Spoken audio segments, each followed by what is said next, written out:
Isang gabi, sa gitna ng katahimikan, umangat si Maylaya mula sa dagat.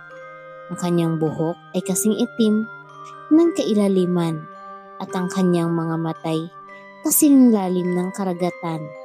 Ang kanyang tinig ay marahan, ngunit mabigat na sa babala. Binalaan ko kayo, wika niya. Ngunit pinili ninyong ipikit ang inyong mga mata. Sa tindi ng kanyang dalamhati, tumulo ang kanyang luha. Nang bumagsak ang mga luha sa dagat, biglang nagbago ang tubig. Ito'y naging maalat. Kasabay nito, nagngalit ang mga alon. Dumilim ang langit at isang napakalakas na bagyo ang dumating. Maraming bangka ang nawasak at ang mga taong naging sakim ay nawala ng huli.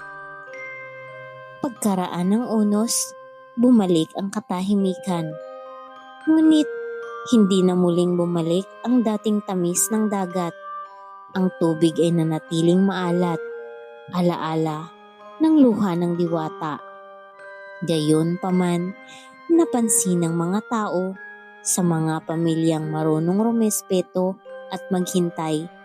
Unti-unting bumalik ang biyaya. Sa kanila'y maamo ang alon at masagana ang huli. Mula noon, itinuro ng mga matatanda sa mga bata ang aral ng dagat. Sinasabi nila, maalat ang dagat dahil sa luha ng diwata.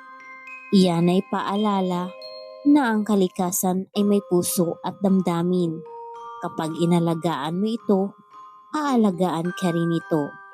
At hanggang ngayon, sa tuwing maririnig ang hampas ng alon sa dalampasigan, para bang may bulong na paalala si Maylaya na ang dagat ay hindi pag-aari ng tao, kundi isang biyayang dapat igalang at mahalin.